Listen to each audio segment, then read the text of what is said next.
वो आधे घंटे से इंतजार कर चुकी है, तो आपकी ज़ोरदार ताली से एक बार स्वागत किया जाए। सृष्टि देशमुख जी को शुभकामनाएं, बधाइयाँ देते हैं कि आपने इतनी सफलता प्राप्त की और भोपाल का नाम पूरे भारत में रोशन किया और ये दिखाया है कि भोपाल की लड़कियाँ सबसे ताकतवर होती हैं या नहीं? लड़कियों की आवाज़ नहीं है, अभी भी नहीं है।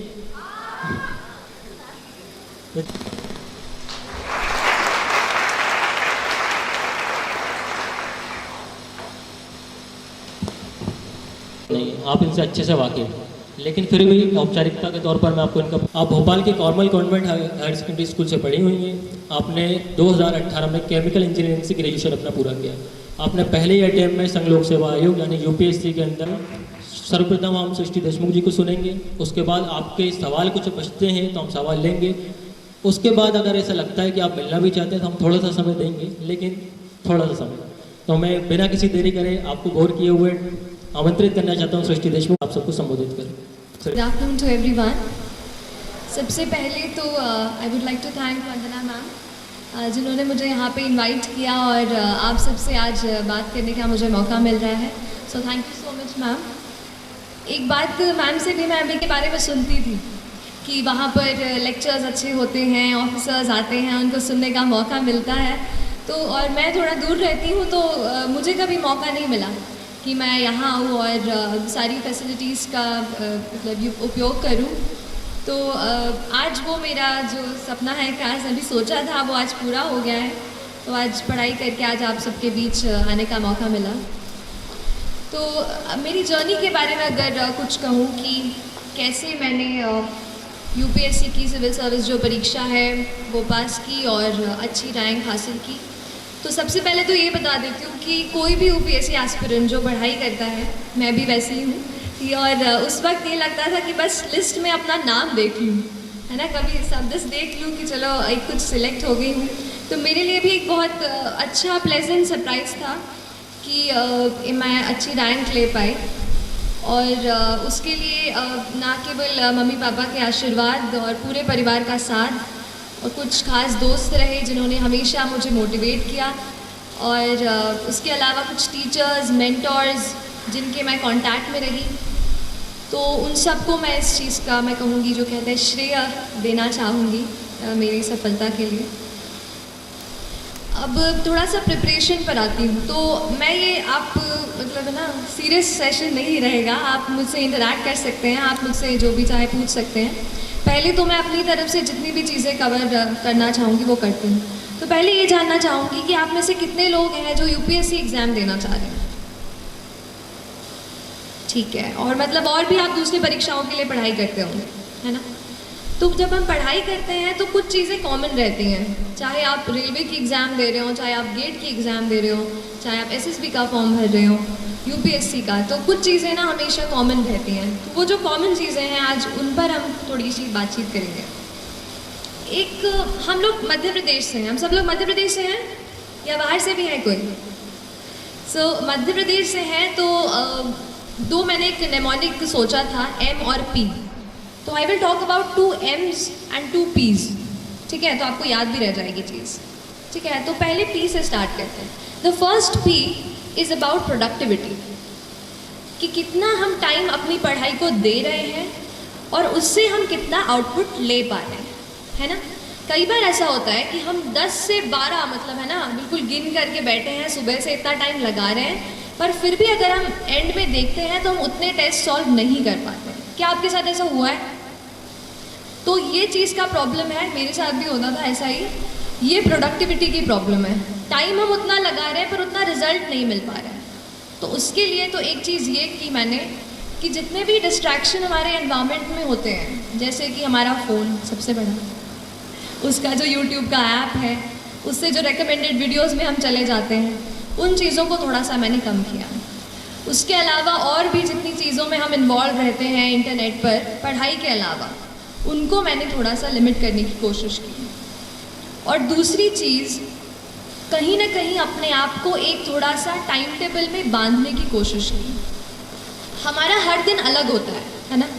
कभी किसी दिन पढ़ने का मन करता है, कभी किसी दिन पढ़ने का मन नहीं करता है, लेकिन फिर भी हमको एटलीस्ट 5 to 6 आवर्स मैं कहूँगी, अगर आप किसी भी एग्ज़ाम की तैयारी कर रहे हैं माफ़ कीजिएगा, आप लोग पीछे बैठे हैं, मैं आपको देख नहीं पा रही हूँ, बट तो किसी कोई भी एग्ज़ाम जो है वो 5 to 6 आवर्स आपको रोज़, मतलब मैं कहूँगी कंसिस्टेंटली आपको देने की ज़रूरत है ना।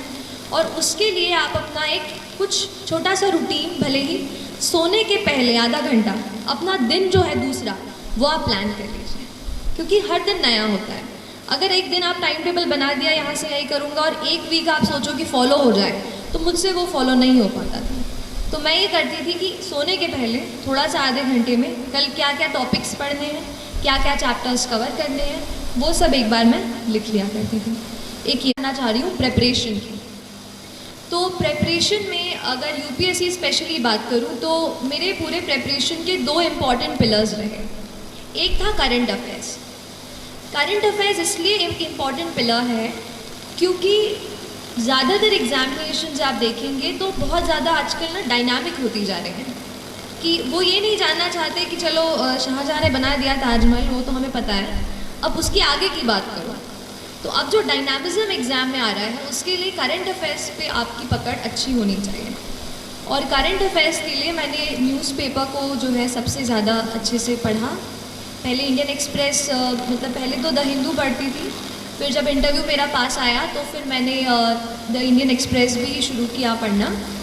और जो भी आप हिंदी माध्यम में अगर कुछ बच्चे दे रहे हो तो आप उस तरीके के न्यूज़पेपर पढ़ सकते हैं, लेकिन न्यूज़पेपर आप हमेशा पढ़ें, क्योंकि न्यूज़पेपर बहुत ज़्यादा अपने आप को चीज़ों को समझने में, हमारे आसपास एनवायरनमेंट में क्या चल रहा है वो पता करने के लिए आपको हेल्प करेगा।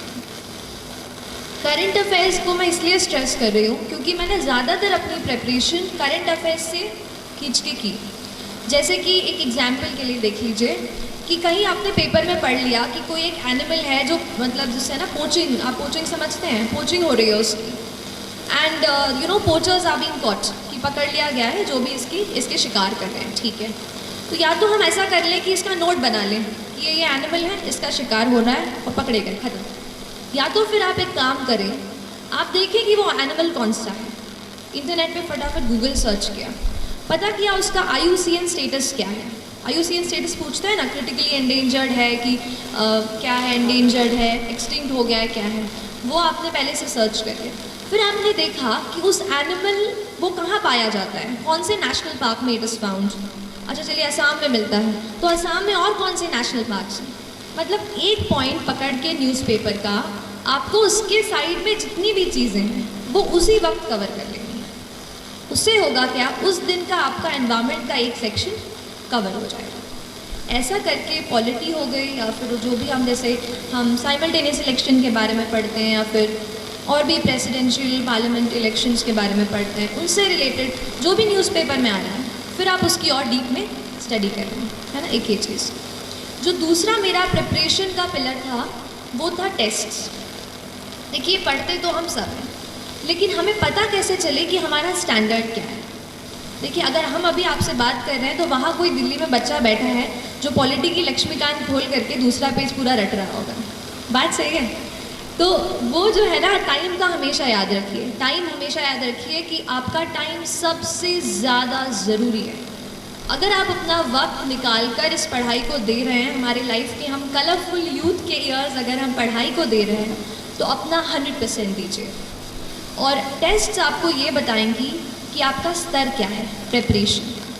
तो जो भी टेस्ट्स हों, चाहे भोपाल में, चाहे अगर आप दिल्ली से कोई फ़ोटोकॉपी मंगवा सकें, या जिस भी परीक्षा की आप तैयारी कर रहे हैं, ऑनलाइन अगर आपको कहीं टेस्ट्स मिलता है तो आप अपने आप को जांचते रहें। हर रोज़ 10 से 20 सवाल MCQ, या अगर रिटन हो तो मैं 1-2 आंसर्स रिटन, जो बड़े अपने सब्जेक्टिव आंसर्स थे, वो मैं 1-2 रोज़ लिखा करती थी।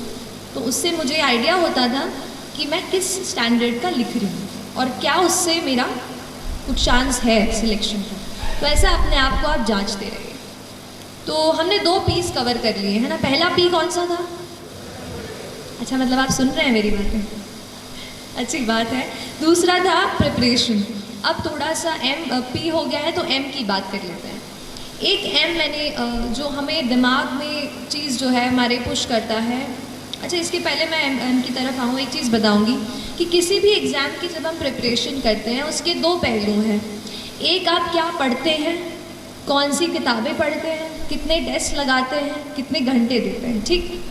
दूसरा है एग्ज़ाम में कि आप मेंटली क्या सोचते हैं, क्या आप कॉन्फिडेंट हैं कि आप एग्ज़ाम क्रैक कर सकते हैं, आप साइकोलॉजिकली कितने स्ट्रांग हैं कि आपका मन नहीं कर रहा है उठने का पर फिर भी आप उठते हैं। वो चीज़ है आपका मेंटल करेज, और उसको आपको बिल्ड करना बेहद बेहद ज़रूरी है। मैं कहूँगी 60% ये मेंटल करेज है और ये 40% जो पढ़ाई है। तो उस मेंटल करेज को बिल्ड करने के लिए 2 एम हैं। एक है माइंडसेट, कैसा आप अपने दिमाग को ट्रेन करते हैं। देखिए एक बात होती है, जैसे आप खड़े हैं वहाँ पर, चलिए आपको नहीं कह रही, जैसे हम कभी पढ़ते हैं तो हमें लगता है कि आज मैं बहुत थक गई हूँ, आज बिल्कुल पढ़ने का मन नहीं है, अब तो पढ़ ही नहीं पाऊँगी। तो ये क्या है, आपका दिमाग आपको बोल रहा है कि आप नहीं कर सकते, आप नहीं कर सकते। हम अपने दिमाग से कई बार कंट्रोल हो जाते हैं। हमें करना ये है कि हमें अपने दिमाग को कंट्रोल करना है।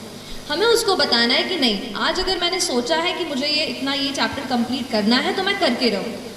तो आपको अपने दिमाग को कंट्रोल करना होगा, ठीक है।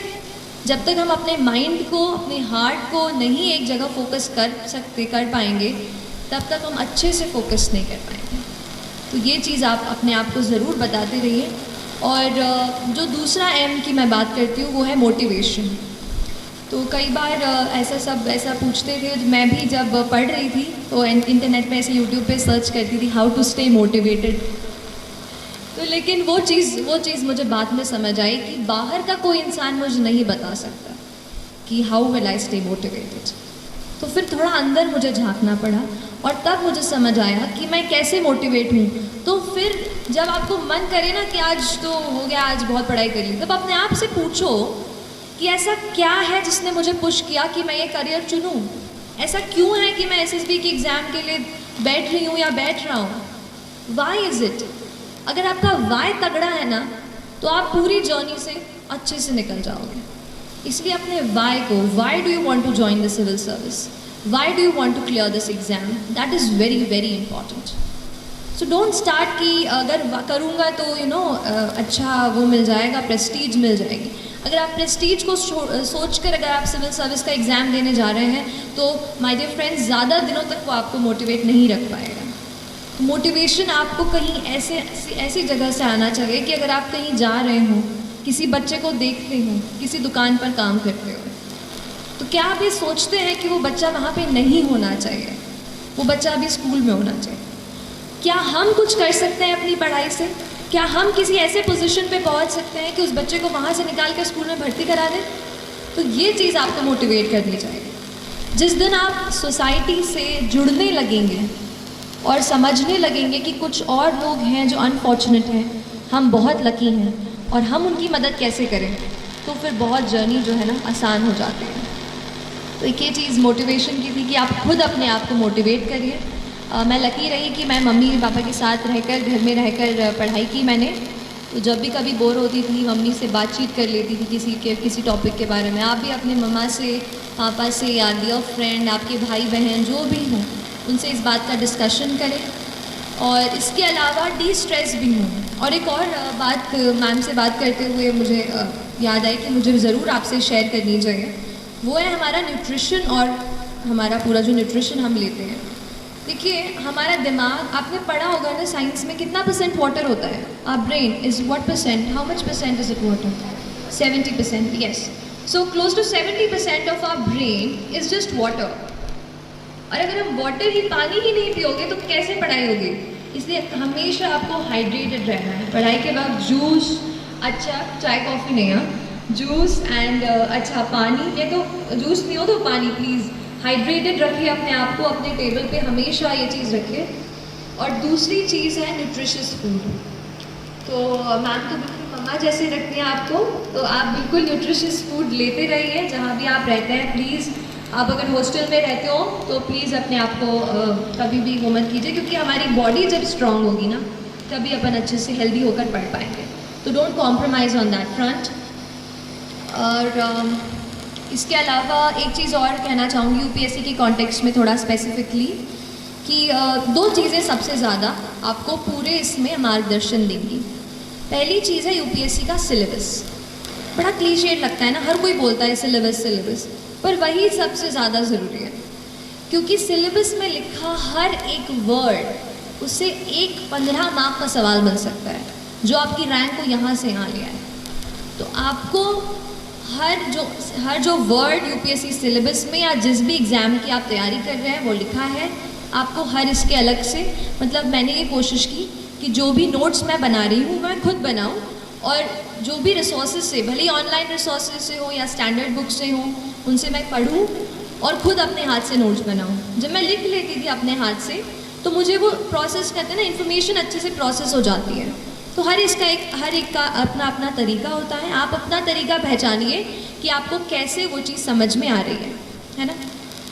और इसके अलावा मेरे ख्याल से मैंने, हाँ, जो दूसरी चीज़ मैं कह रही थी, यूपीएससी के प्रीवियस ईयर के पेपर्स, वो भी बहुत ज़्यादा ज़रूरी है। कोई भी आप सॉल्व कर रहे हो, पहले तो आप 5-7 साल के अपने प्रिंट करा के अपने पास रख लो कि ये पेपर्स हैं, ये क्वेश्चंस हैं, चाहे प्रीलिम्स का हो चाहे मेंस का हो, हर बार उसको देख लो हर दिन और समझो कि किस स्टैंडर्ड के क्वेश्चंस आपसे पूछे जा रहे हैं, है ना।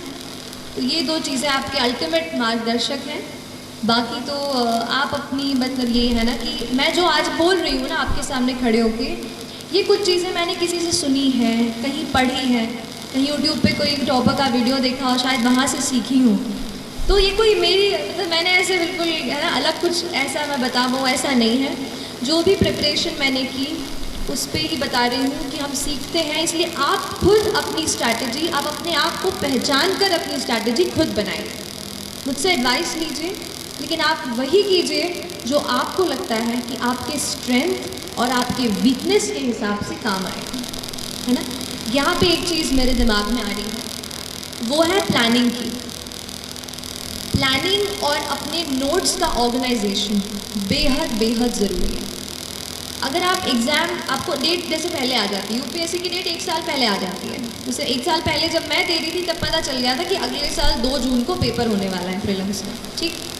तो ऐसे डेट आ जाती हैं पहले, तो आप अपने एग्ज़ाम के डेट के हिसाब से अच्छे तरीके से पूरी चीज़ों को आपको प्लान कर लेना है कि कौन सा टॉपिक मेरा कौन सा स्ट्रेंथ है। जैसे मुझे पॉलिटी बहुत पसंद था और ज्योग्राफी बहुत बोरिंग लगता था, तो ज्योग्राफी को मैंने किसी तरीके से हर रोज़ उसको एक चैप्टर करके उसको करती थी। पॉलिटी में एक साथ ज़्यादा भी पढ़ लेती।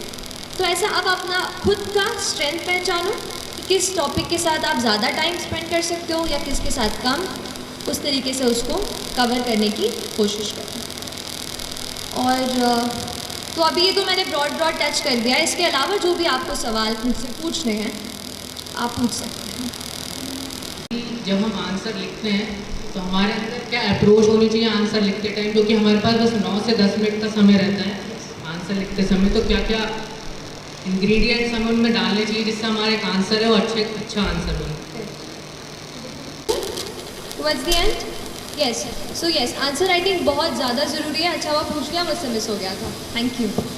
आंसर राइटिंग किसी भी एग्ज़ाम का तो मतलब कह सकती हूँ, लेकिन यूपीएससी एग्ज़ाम के लिए बहुत ज़्यादा ज़रूरी है आंसर राइटिंग। एंड जैसा कि आपने सही कहा कि 9 मिनट मिलते हैं, और ऑप्शनल का पेपर ले लूँ तो अगर थोड़ा हायर मार्क का हो तो 14 मिनट मिलेंगे। ऐसे 9, 11, 14 इतने ही मिनट मिलेंगे एक आंसर को लिखने के, depending on the word limit. तो उसको कैसे लिख पाएँ? अगर आप सोचें कि मैं बिना प्रैक्टिस करके ना उधर ही कोई कर लूँगा टाइम पर, तो सच में नहीं हो पाता है। मुझसे तो मैं आधा घंटा ले लेती थी एक आंसर लिखने के लिए शुरुआत में, है ना। और मेरे ख्याल से आपके साथ भी ये चीज़ हुई होगी कि आधा घंटा क्वेश्चन लेके टाइम स्टॉप वॉच अच्छे से ऑन करके बैठे और लग गया आधा घंटा। तो ये होगा, तो लेकिन प्रैक्टिस की ज़रूरत है। तो पहले आप अपना नॉलेज बेस बना लो। जैसे मान लो आप किसी पॉलिटी का, मान लीजिए आप आंसर आज लिखने का सोच रहे हैं, पहले आप उसका नॉलेज बेस बनाइए कि अच्छा ये मैंने पढ़ रखा है। उसके बाद आप आंसर क्वेश्चन को अटेम्प्ट कीजिए। तो क्वेश्चन को अटेम्प्ट करके कुछ ऐसी चीज़ें मैं आपको बताती हूँ जो मैंने उसमें डाली और शायद मुझे लगता है कि उससे अच्छे मार्क्स मिले। कोई भी आंसर अगर केवल जैसे शुरू किया, थोड़ा सा बताया, और वो है ना एक स्टैंडर्ड फॉर्मेट की introduction, then body, then conclusion, ये तो हम लिखते ही हैं। इसके अलावा आप अपने आंसर्स में कुछ फैक्ट्स कोट कर सकते हैं। जैसे कि हम न्यूज़पेपर पढ़ते हैं तो नहीं पढ़ते हैं कि 50% of the Indian population is this, कुछ भी ऐसा डेटा रहता है, जीडीपी का डेटा रहता है और कुछ, तो ऐसे फैक्ट्स जो हैं आप कोट कर सकते हैं। This is 1। नंबर 2, कोई भी कमिटी की रिपोर्ट ऐसे आता है कि जैसे अभी आया था कि justice B N Shri Krishna की रिपोर्ट आई थी, है ना, प्रिवेसी को लेकर के, राइट टू प्रिवेसी को, तो वो एक रिपोर्ट मैंने आंसर में कोट की थी। तो ऐसे कोई भी रिपोर्ट्स और कमीशंस जो बैठते हैं, जैसे आपने पुंची कमीशन, सरकारिया कमीशन, ARC, इनके बारे में सुना होगा, तो इनकी रिपोर्ट्स को आपको वहाँ पे लिखना है कि इनके हिसाब से ये व्यू पॉइंट है। कुल मिला के बात ये है कि हमारा व्यू पॉइंट तो ठीक है, पर हमारे व्यू पॉइंट को एक्सेप्टेबल बनाने के लिए हमें किसी का सहारा लेना पड़ेगा। तो हम उस फैक्ट का सहारा लेंगे या उस कमिटी का सहारा लेंगे, तो हमारी कही हुई बात ज़्यादा एक्सेप्टेबल साबित होगी। आप समझ रहे हैं? तो ये फैक्ट, कमिटी, इसके अलावा आजकल इंडेक्स बहुत आते हैं, जैसे आपने ease of doing business index सुना होगा, है ना। गवर्नमेंट भी उस पर काफ़ी स्ट्रेस कर रही है कि ईज़ ऑफ डूइंग बिजनेस पे हमारी रैंकिंग और अच्छी हो जाए। तो आप उन इंडेक्सेस को पढ़िए, जैसे एनवायरमेंटल प्रोटेक्शन इंडेक्स आता है, ऐसे, तो इनको भी आप अपने आंसर्स में कोट कर सकते हैं। And as far as time is concern, तो मैंने एक स्टॉप वॉच खरीदी थी छोटी सी, और बस फिर आंसर्स लिख करके अपना टाइम ऑन करके बार बार प्रैक्टिस करती हूँ। हर रोज़ 1 से 2 आंसर आप लिखो, और अगर आपके पास ऐसे 8 to 9 मंथ्स का टाइम है तो आप उतना डेवलप कर लेते हो स्पीड कि आप उतने टाइम में कर पाओ। बस एक चीज़ और कहूँगी कि आप मॉक टेस्ट ज़रूर दीजिएगा, भले मेंस दे रहे हो या प्रीलिम्स दे रहे हो। मॉक टेस्ट से उस टाइम में कैसे अपने आप को ढालना है वो हम अच्छे से समझ सकते हैं, है ना। और कोई क्वेश्चन? गुड आफ्टरनून मैम, मेरा क्वेश्चन है कि यूपीएससी में जो क्वेश्चन आते हैं, किस तरीके के क्वेश्चन में पैराग्राफ का यूज़ सूटेबल रहेगा, और जो अनुच्छेद पॉइंट वाइज उनमें कैसे कॉम्बिनेशन होना चाहिए या फिर कैसे डिफरेंस? जी ठीक है, आप बैठ जाइए। तो कई बार ऐसा मतलब आता है, हम डाउट होद में रहते हैं कि पैराग्राफ में लिखना है या पॉइंट्स में, बट ये बहुत ही सिंपल सी चीज़ है। It depends on the demand of the question, ठीक है। अगर क्वेश्चन में ऐसा टेल वर्ड आप समझते हैं, एनालाइज, क्रिटिकली एनालाइज, एन्यूमरेट, है ना, ये सब दिया रहता है, एग्जामिन। तो जैसे एन्यूमरेट बोला है, तो एन्यूमरेट मतलब तो नंबर में लिखना है, चलो बात पक्की है। अगर कोई और चीज़ आपको खुद समझनी है, जैसे मैं कभी कभार शुरू ऐसे करती थी, पहले डेफिनेशन लिखती थी, इंट्रोडक्शन उससे शुरू कर दिया, फिर मैं उसको डिवाइड करती थी आंसर को, जैसे social, political, economic, legal, environmental. जैसे कोई आपको मुद्दा दे रहे हैं कि ये चीज़ हो रही है और उसका इम्पैक्ट पूछ रहे हैं, right. So you give the social impact, the economic impact, the cultural impact, legal, environmental, ऐसे करके। सो ऐसे पॉइंट्स भी आप लिख सकते हो। So it depends on the nature of the question, point number 1। Number 2, आपको खुद को उसमें वैरायटी लाने हैं। अगर आप पूरा आंसर पैराग्राफ में लिख देते हैं, जैसे मेरा ऑप्शनल जो था वो सोशियोलॉजी था, अब सोशियोलॉजी में ज़्यादा स्कोप नहीं है कि आप पॉइंट्स डाल पाओ, है ना, थोड़ा सा थ्योरेटिकल सा सब्जेक्ट है समाजशास्त्र, तो उसमें मैं ज़्यादा पॉइंट्स नहीं डाल पाई। पर जैसे पॉलिटी का पेपर हो गया, इकोनॉमी का पेपर हो गया, इसमें मैं काफ़ी पॉइंट्स में वो किया है। तो आप उसी के बेसिस पे प्रैक्टिस करें और उस तरीके से आप उस क्वेश्चन के हिसाब से डिसाइड करें कॉम्बिनेशन क्या होना चाहिए। ज़रूरी नहीं है पूरा आंसर पैराग्राफ में या पैरा में हो, पैराग्राफ में या पॉइंट्स में हो, दोनों चीज़ें आप मिला सकते हैं। तो और कोई सवाल? कि आपका जैसे सोशियोलॉजी ऑप्शनल था, तो उसमें जो पेपर 1 है वो थोड़ा स्टैटिक है, बट जो पेपर 2 है वो डायनामिक नेचर का है थोड़ा, तो उसके लिए रिसोर्सेज क्या है और स्ट्रैटेजी क्या रही है? कि मैंने केमिकल इंजीनियरिंग से ग्रेजुएशन किया है, लास्ट ईयर कंप्लीट किया, तो बहुत मन में सवाल थे। अब मेरे साथ ऐसा था कि ऑप्शनल में केमिकल इंजीनियरिंग अवेलेबल नहीं था, तो I had to choose something else. तो मैंने पहले सोशियोलॉजी चूज़ किया और उसकी किताबें पढ़ी, लगा यार इंटरेस्टिंग है, पढ़ते हैं। अगर बुक लिस्ट पे आऊँ तो मैंने ट्रायल एंड एरर से बुक्स ढूंढी हैं, किसी टॉपर्स ने सजेस्ट की थी, उनकी बुक्स देखी, और फिर कुछ खुद ही मैंने पढ़ के उनके नोट्स बनाए। तो पेपर 1 के लिए तो काफ़ी सारे, जैसे हैरलम्बस एंड हील्ड तो सब पढ़ते हैं, जो ऑरेंज वाली पतली किताब आती है हैरलम्बस एंड हील्ड, वो एक मैंने पढ़ी थी। और अगर पेपर 2 पे आ जाऊँ सीधा, जो आपके क्वेश्चन पे कि काफ़ी डायनामिक है, तो नंबर 1 न्यूज़पेपर्स तो आपको पढ़ना है बहुत तरीके से, क्योंकि न्यूज़पेपर्स में कुछ ऐसी चीज़ें आप पढ़ लेते हैं which you can directly quote in your answers. एक एग्जाम्पल देती हूँ, जैसे मैंने एक आर्टिकल पढ़ा था एक मैगजीन में, जिसमें लिखा था कि कुछ लड़कियाँ जिससे बॉर्न हो जाती हैं और उनके पेरेंट्स नहीं चाहते कि लड़की बॉर्न हो, तो उसको नपुंसक नाम दिया जाता है। तो ये थोड़ा यूनिक एस्पेक्ट है। तो अगर किसी गर्ल चाइल्ड के बारे में कोई सवाल हो तो आप उसमें एग्जाम्पल दे सकते हैं कि किस तरीके से हमारे कल्चर में एक ऐसा वर्ड अब आ गया है कि if a female child is unwanted उसको हम क्या नाम देंगे। तो ये कितनी अनफॉर्चुनेट चीज़ है। आप इसको कोट कर सकते हैं। तो एक तो न्यूज़पेपर्स, अगर बुक लिस्ट या बुक्स की बात करूँ कि मैंने क्या रेफ़र किया, तो आज मैंने प्रिपरेशन शुरू कर दी थी, बाद में ये बुक मेरे हाथ में आई। इसमें पूरा पेपर 1 और पेपर 2 साथ में दिया हुआ है। नितिन सांगवान सर की किताब है। उसमें वो भी IAS हैं और उन्होंने लिखी है, तो उसमें पेपर 1 पेपर 2 दोनों मिल जाएगा। That's one. मैंने कास्ट के स्पेशल एस्पेक्ट्स को कवर करने के लिए नदीम हसनैन की किताब है। तो नदीम हसनैन की ट्राइब्स वाली नहीं है, sociology, general sociology, Nadeem Hasnain वो। और फिर रूरल सोशोलॉजी के लिए दोषी एंड जैन की किताब आती है, वो आप पढ़ सकते हैं, है ना। ये कुछ है, बाकी अभी तो ऐसा ही है। बाकी आप तन्वी सौंद्रियाल मैम, उनकी बुक लिस्ट आप पढ़ सकते हो, काफ़ी कुछ मैंने उनसे भी सीखा है।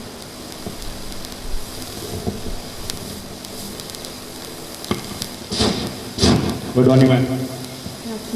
तो क्या आप बता सकते हैं कि आपने सोशियोलॉजी कैसे ऑप्शनल सेलेक्ट किया? क्योंकि हम इंजीनियरिंग फील्ड से करते हैं और कहीं भी कनेक्शन नहीं है सोशियोलॉजी पॉलिटिक्स या किसी से। फिर आपने कैसे डिसाइड किया कि चलो सोशियोलॉजी चूज कर लेते तो मैं इसमें सही कर पाऊँगी, स्कोर कर पाऊँगी? ठीक है, बैठ जाएगा।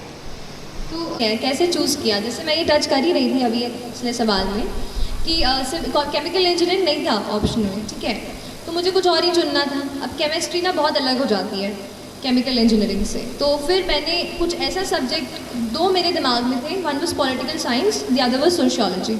सो I bought the books of both the subjects. Initial जो बुक्स होती हैं वो दोनों सब्जेक्ट्स की मैंने खरीदी।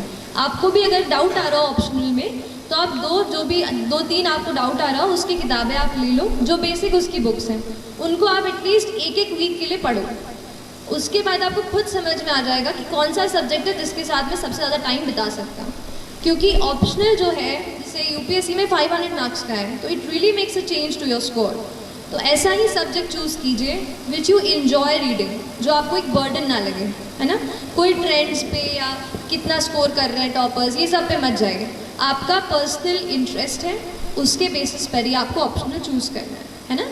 तो बेसिक बुक्स पढ़िए और थोड़ा एफर्ट ज़्यादा डालना पड़ेगा, अगर इंजीनियरिंग के अलावा हो तो थोड़ा डालना पड़ेगा, पर कोई बात नहीं, है ना। किसने कहा था कि चीज़ें सब आसान होंगी लाइफ में, तो करनी पड़ती है यार। लेकिन सच बताऊं तो अगर आप थोड़ा सा एफर्ट डालते हैं ना, तो सच में चीज़ें जो है ना, एक ये चीज़ भोपाली वाली कनेक्शन वाली बात बता रही हूँ कि हम भोपाल में रहते हैं, दिल्ली नहीं जाते। मतलब मैं दिल्ली नहीं गई हूँ प्रेपरेशन के लिए, मैंने इंटरव्यू देने के लिए, उसकी प्रैक्टिस करने के लिए दिल्ली गई थी। तो अपन नहीं सोचते हैं कि दिल्ली वाले कुछ अलग पढ़ते होंगे और बहुत सारा पढ़ते होंगे और अपना हो पाएगा कि नहीं। तो ऐसे सवाल मेरे मन में भी थे लेकिन फिर भी कहूँगी कि थोड़ा अपने आप को बांधो, थोड़ा डिसिप्लिन में रहो, थोड़ा सा मोटिवेट रखो, दृढ़ निश्चय रखो, और बड़ा सपना देख लिया है ना तो अपने आप को उसमें पूरा झोंक दो। सोचो कि अब लाइफ में और कुछ नहीं है, जब तक ये नहीं करूँगी ना, ये करूँगा नहीं ना, तब तक कुछ नहीं होने वाला मेरा, ना मेरा ना किसी और। तो उस तरीके का एटीट्यूड, एक फायर, एक वो पैशन अपने आप में आपको जगाना पड़ेगा। That passion will drive you and that passion will take you places. और अगली बार जब मैं यहाँ पर, आप नहीं मैं नहीं, आप जब यहाँ पे खड़े होंगे तो मुझे ज़रूर बुलाना, ठीक है? ठीक है, तो जो भी सुन रहे हो प्लीज़ आप लोग अच्छे से करनी है। और जब आप यहाँ पे मैडम आपको फ़ोन करके बुलाएं कि बेटा आओ, चलो आप भी बताओ यहाँ पे, तो ज़रूर मुझे भी बताना है। ऐसे ही मतलब ये कहना चाह रही हूँ कि उतनी फायर आपके अंदर होनी चाहिए। ड्रीम बिग, है ना, बड़ा सपना देखने से बिल्कुल मत डरो। लाइफ सबकी चैलेंजिंग होती है, किसी को फाइनेंशियल कंस्ट्रेंट्स होते हैं, कुछ इमोशनल कंस्ट्रेंट्स होते हैं, मेरे साथ भी ऐसी चीज़ें थी। लेकिन फिर भी जब आपने ठान ली है वो चीज़, तो फिर आपका कहते हैं ना कर्तव्य बनता है कि अगर ठान लिया है तो फिर या तो ठानो मत, या तो अगर यहाँ बैठ गए हो ना तो एग्ज़ाम क्रैक करके ही मानो, ठीक है। तो एक ये वो अपना एक ड्राइव, डिटर्मिनेशन अपने साथ रखो, ठीक है। और कोई सवाल? लेकर आंसर राइटिंग में सबसे जरूरी स्टेप होता है कि हम उसको चेक करवाएं या करें। तो हम भोपाल में ही आंसर राइटिंग करें तो उसको चेक कैसे करें, क्योंकि हर कोई दिल्ली नहीं जा सकता। ठीक है, तो मैम क्योंकि इंडिपेंडेंट प्लेटफॉर्म है, आपने सुनी होगी, वहाँ पर मैं आंसर्स अपने डालती थी, है ना। क्योंकि यहाँ पे अगर कोई टीचर नहीं मिल रहा है, कोई मेंटर नहीं मिल रहा है जो चेक कर रहा है, तो वहाँ पे फेलो एस्पिरेंट्स होते हैं जो अपने वहाँ पे डालते हैं। आप उनके आंसर रिव्यू करो, वो आपके आंसर रिव्यू करेंगे। ऐसा ही करके मैं सीखी हूँ। शुरू में जब क्योंकि लगता नहीं था कि इतनी बड़ी टेस्ट सीरीज़ खरीदूंगी और उसको सच में यूज़ भी कर पाऊंगी कि नहीं। तो जब तक आप उस स्टेज पर पहुंच रहे हैं, आप ऐसे ऑनलाइन फोरम्स का यूज़ कर सकते हैं। इनसाइट्स ऑन इंडिया एक है, दूसरा IAS बाबा आपने सुना होगा UPSC के लिए वो, और तीसरा फोरम IAS। ऐसे करके मैंने 3 वेबसाइट से मैं जुड़ी रही और उन पे आंसर्स मैं अपने डालती रही, है ना। तो वो चेक करते हैं, आप किसी का चेक कीजिए उनको अपने। और होता क्या है, आंसर्स की बात निकली है तो बताती हूँ, खुद के आंसर में हमें गलती नहीं दिखाई देगी, दूसरे के आंसर में हमें फटाक से गलती समझ में आ जाती है कि ये ना इसने ये चीज़ सही से नहीं लिखी है। तो आप दूसरों के आंसर्स चेक करो और उनको आपके करने दो, तो यू विल बेटर अंडरस्टैंड कि where are you making a mistake. And when you are thorough enough, when you feel कि now this is a moment when I can write time करके टेस्ट, तो फिर आप कोई टेस्ट सीरीज परचेज कर सकते हो डेली से कोई भी। तो इसका मैं स्कैन करके अपनी कॉपीज़ उनको भेजती थी, वो चेक करके आपको वापस देते हैं and they write the comments out there, so you know कि what are the mistakes, so you can join that, है ना। और मोटी होती है उनको अपन समराइज कर रहे थे, शॉर्ट कर रहे थे, तो एक्चुअली वो क्या टाइम ज़्यादा खाती है। यस, तो इस बीच में क्या होता है कि फ्रस्ट्रेशन पड़ता है, हम सब्जेक्ट को लेकर टेंशन भी होती है, उस चीज़ को टैकल कैसे किया जाए? ठीक है कि कैसे नोट्स बनाते हैं और वो चीज़। दूसरा, हम फ्रस्ट्रेट हो जाते हैं। दो अलग तरीके से आंसर करूँगी। पहला चीज़ नोट्स, देखो कुछ किताबें ऐसी हैं जिनको आपको कवर टू कवर पढ़ना ही है, पढ़ना ही पड़ेगा।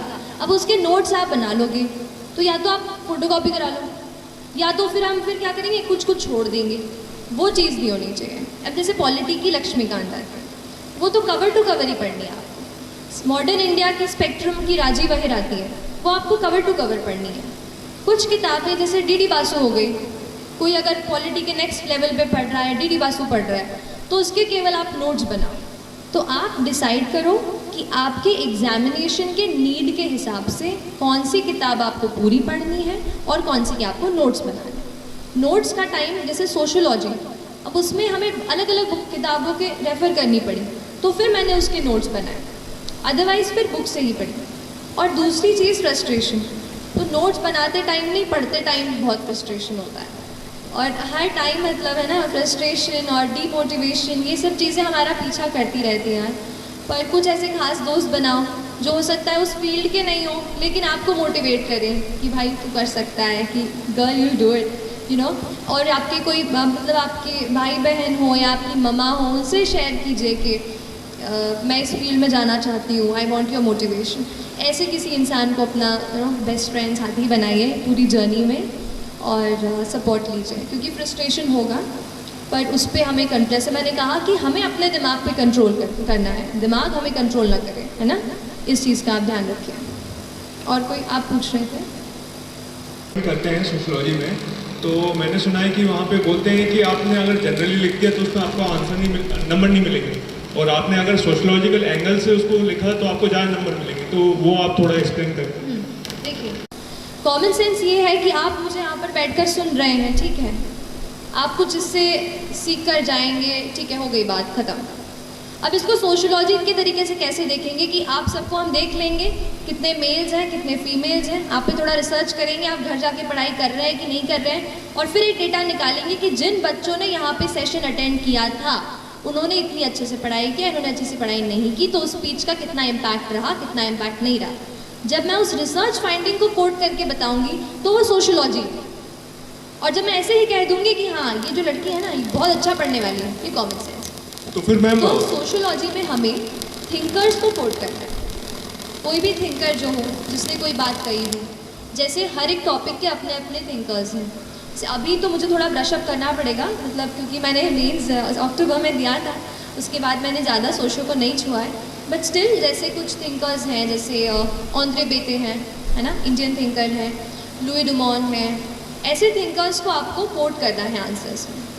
उसके अलावा कुछ फैक्ट्स आप डाल सकते हैं, जैसे हमें जनरल आप GS के आंसर्स में डालते हैं, वो फैक्ट्स डाल सकते हैं। और थोड़ा आपको, आप सोशियोलॉजी की बुक से ही, अभी मैं इतने अच्छे से नहीं बता पा रही हूँ क्योंकि आई हैव लॉस्ट टच, लेकिन सोशियोलॉजी की बुक से ही आपको थ्योरेटिकल पर्सपेक्टिव पकड़ना है। एक एग्जाम्पल याद आ रहा है, सुसाइड की थ्योरी जो इमाइल रकीम देते हैं, राइट। तो उन्होंने कैसे कहा कि सुसाइड, उन्होंने कहा कि साइकोलॉजिकल चीज़ नहीं है, सोशियोलॉजिकल चीज़ है। कैसे कहा? उन्होंने कहा कुछ लोग या तो जो अनमैरिड हैं या तो जो थोड़े से अलग रहते हैं लाइफ से, थोड़ा फ्रस्ट्रेटेड है, वो लोग ज़्यादा सुसाइड करने की तरफ आकर्षित होते हैं। तो उनके रिसर्च फाइंडिंग पे बेस्ड था। तो ऐसे कुछ रिसर्चेस आपको कोट करने हैं और थिंकर्स को कोट करना है, वो मेरे ख्याल से सोशियोलॉजिकल एंगल होगा, है ना। एंड मैम मेरा दूसरा क्वेश्चन है कि वर्ड लिमिट कंप्लीट करने के लिए आपने वैसे लिखना स्टार्ट किया? नहीं, अगर मैं देखो यूपीएससी अगर केवल वर्ड लिमिट आरजीपीवी की तरह पन्ने भरने जाएंगे ना तो मार्क्स नहीं मिलेंगे सर, सच बता रही हूँ, मार्क्स नहीं मिलेंगे। मैंने भी आरजीपीवी के एग्ज़ाम 2-2 घंटे में निकाल के आती थी। मतलब अब देखो, अब आपसे अच्छे से शेयर करूँ, आप हंस के तो थोड़ा और याद आएगी एक चीज़ मेरे को कि मेरा लास्ट सेमेस्टर का एग्ज़ाम हमारा 8 सेमेस्टर का एग्ज़ाम का 4th पेपर, 4 ही पेपर होते हैं थ्योरेटिकल इंजीनियरिंग में आखिरी सेमेस्टर में, तो उस पेपर के बीच में और मेरे प्रीलिम्स एग्जामिनेशन के बीच में 14 दिन का अंतर था। 14 दिन, आप समझ रहे हैं, मतलब मेरी लाइफ की मैं बड़ी एग्ज़ाम देने जा रही हूँ और मुझे जब पता चला कि बस 14 दिन है तो मैं हिल गई थी पूरी तरीके से। तो वो जो एग्ज़ाम था आखिरी, जो भी पेपर थे 4, वो मैंने 2-2 घंटे में लिख के मैं निकली हूँ, क्योंकि मुझे एक चीज़ तो पता थी कि यहाँ पे मुझे ज़्यादा क्वालिटी पे जज नहीं किया जाएगा। आप समझ रहे हो ना, इंजीनियर टू इंजीनियर बातें है। तो लेकिन यूपीएससी ऐसी नहीं है, आप कोई और पेपर देंगे एसएससी एसएसबी, वहाँ पे वो आपके क्वालिटी ऑफ आंसर पे ही आपको चेक करेंगे। एंड वहाँ पे आप सोचो कि मैं लाइन थोड़ी स्पेस बना के जो है पेज मुझे पूरे भर दूंगा और उसमें पॉइंट नहीं होगा तो आपको मार्क्स नहीं मिलेंगे। ये मुझे कैसे पता चला? जब मैं अपने टेस्ट लिख रही थी, जो आप टेस्ट देख रहे हैं ना, उनमें आप नंबर देख लीजिएगा। शुरू के टेस्ट में आप देख लीजिए मैं कैसा लिखती हूँ और बाद के टेस्ट में देखिए आप मैं कैसा लिखती हूँ। मैंने खुद ही ये चीज़ समझी, इम्प्रूव की कि मेरे आंसर में वो लोग ये नहीं देख रहे कि मैं कितना दोनों पेज कम्प्लीटली भर रही हूँ, वो ये देख रहे हैं कि कितने पॉइंट्स उसमें से निकल रहे हैं। आप समझ रहे हैं? तो पॉइंट्स कितने उससे रेलेवेंट क्वेश्चन में जो पूछा गया है। एक तो पहली बात, क्वेश्चन को अपन को 2 बार पढ़ना है, ठीक है। एग्जाम में इतना प्रेशर होता है, एक बार पढ़ लेते हैं, हाँ को ना को हाँ पढ़ के आंसर टिक ला के आ जाते हैं, वो चीज़ गलत है। तो क्वेश्चन आप चाहे मेंस का हो चाहे प्री का हो, 2 बार पढ़ो, दिमाग को शांति से दिमाग में घुसाओ और फिर 10 सेकेंड्स का वक्त लेके फिर शुरू करो आंसर राइटिंग। और ऐसी कोई मेरी वो नहीं रही कि जैसे ज़्यादा स्पेस लूँ या इस तरीके से, ऐसा कुछ नहीं है। अगर आपको ऐसा लग रहा है तो फिर अच्छी बात है, मेरा प्रेजेंटेशन अच्छा काम कर गया, है ना। तो बस हाँ, क्योंकि देखो प्रेजेंटेशन भी इम्पॉर्टेंट होता है ना। एक चीज़ पे आ जाती हूँ कि देखो कोई एग्जामिनर आपकी कॉपी चेक कर रहा है, उसे कोई मतलब नहीं है सृष्टि देशमुख कौन है, कोई मतलब नहीं। उसके लिए बस एक गड्ढा है कॉपी का, राइट। अपने लिए वो अपनी पूरी लाइफ की वो है ना मेहनत अब उनको दे रहे हैं। तो आप कैसे दूसरों से अलग आपकी कॉपी चमके, इस बात पे आपको थोड़ा वर्क करना पड़ेगा। तो आपकी कॉपी प्रेजेंटेबल होनी चाहिए, ऐसा नहीं कि बिल्कुल मोतियों के अक्षर लिखने हैं, ऐसा कुछ नहीं है। नॉर्मल आप हैंड राइटिंग लिखो बट उसको समझ में आ जाए एग्जामिनर को, मतलब उसको चश्मा, अब वो प्रोफेसर्स होंगे उनको ज़्यादा वो ना करना पड़े, दिक्कत ना हो, उनके लिए आसानी हो, ऐसा आंसर लिखो। प्रेजेंटेबल भी हो, थोड़े बहुत, जैसे आपने पूछा था ना कि आप क्या आंसर में करते हो, तो मैंने थोड़े फ्लो चार्ट वगैरह भी बनाए। मैप मैंने सीखा कि कैसे मैं 10 सेकेंड में इंडिया का मैप बना लूँ, तो वो मुझे एक चीज़ काम आई। जैसे एक क्वेश्चन आया था कि आप रामसर वेटलैंड साइट्स बताइए इंडिया में कौन से हैं, तो इधर मैं लिख देती कि 2 Ramsar wetland sites are Deepor Beel in Assam and Bhojpal lake in Bhopal, ठीक है। मैंने क्या किया, छोटा सा मैंने 10 सेकंड में फटाक से एक मैप बनाया, वहाँ पे असम के साइड पे एक गोला बना के वहाँ लिख दिया दीपोर बिल और इधर लिख दिया भोजपाल लेक। तो उससे क्या हो गया, प्रेजेंटेशन इम्प्रूव हो गया। हो सकता है आधा मार्क मैंने वहाँ एक्स्ट्रा चुरा लिया हो। ऐसे करके आपको अपने आंसर्स को इम्प्रूव करना है और ये प्रैक्टिस से आएगा। मैम जस्ट टू कंफर्म, मैं समराइज करने के लिए, आपने पहला बोला कि सोशोलॉजिकल एंगल में अपने को थिंकर्स को कोट करना है तो उससे ज़्यादा मार्क्स मिलेंगे अपने को, ठीक है। तो मैम जीएस का जो आंसर अपन लिखते हैं और सोशोलॉजी का जो आंसर लिखते हैं, दोनों में सिर्फ यही फ़र्क है कि अपने को थिंकर्स का आपने, मैं आपको एक बताऊंगी कि मैं सच बता रही हूँ वेरी ऑनेस्टली। अभी मेरा थोड़ा टच छूट गया है सोशियो का, तो मैं इतना अच्छे से नहीं बता पा रही हूँ। आप मेरे आंसर शीट्स दूसरी वेबसाइट पे जहाँ पे मैंने सोशियो की टेस्ट सीरीज ली थी, आप वहाँ से मेरे आंसर्स पढ़िए and you will get to know कि व्हाट आई राइट डिफरेंटली, है ना। बाकी अब मैं इनको चांस दूँ प्लीज़, है ना, पूछने के लिए। ये कुछ स्पेशल फोकस एरिया जो जिस पे ध्यान दिया जाए ज़्यादा। ठीक है। प्रीलिम्स मेरे मार्क्स आए हैं, मुझे अभी भी पता चला कि 98 कट ऑफ गया था, वो तो पहले पता चल गया था। मेरे 106 मार्क्स आए, तो कोई खास बहुत तगड़े मार्क्स नहीं है मेरे, लेकिन फिर भी पूछा है, अब थोड़ा क्रॉस कर लिया है। तो बस ये बोलूँगी कि अपनी एग्ज़ाम की पैटर्न को पहचानो। यूपीएससी में कुछ, जैसे पॉलिटी एक ऐसा सेक्शन होता है कि वो पूछेंगे ही पूछेंगे आपसे, और वहाँ अगर आपने गलत कर दिया तो ऐसे हज़ारों बच्चे हैं जो पॉलिटी को मास्टर करके वहाँ बैठे हैं, तो वहाँ तो एक भी आपका सवाल गलत नहीं होना चाहिए। तो पॉलिटी को आप पूरा पक्का करके जाओ। पिछले साल मॉडर्न हिस्ट्री से भी बहुत ज़्यादा सवाल आए थे, तो उसको भी आपको अच्छे से कवर करना है, ठीक है। तीसरी चीज़, करंट अफेयर्स में जो एनवायरनमेंट पूछा जाता है वहाँ से भी क्वेश्चंस आए हैं, तो करंट अफेयर्स का एनवायरनमेंट। फिर मुझे याद आ रहा है गवर्नमेंट स्कीम्स जो है वो भी बेहद ज़रूरी है ना।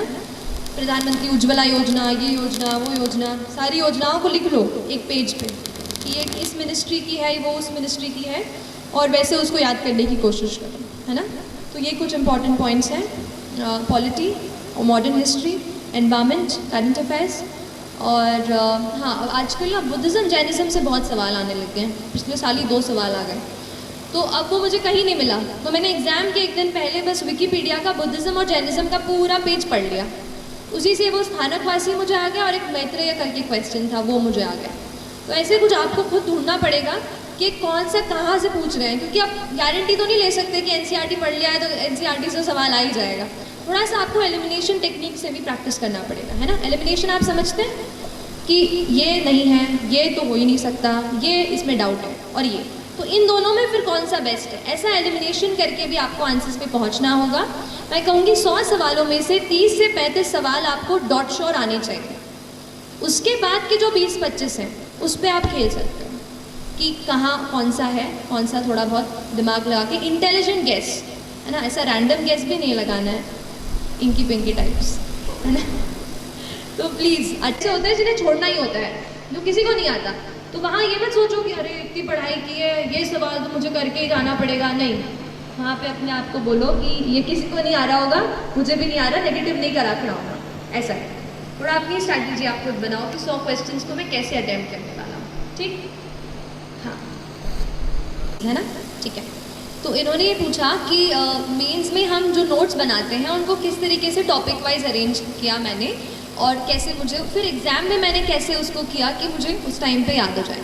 देखिए, यूपीएससी की स्पेसिफिक बात करूँ तो GS2 और GS3 का पेपर ऐसा है जो ज़्यादा से ज़्यादा आपका डायनामिक से आ जाएगा। जो आप न्यूज़पेपर पढ़ेंगे ना, GS2 GS3 आपका वहाँ से रोज़ कवर होता जाएगा।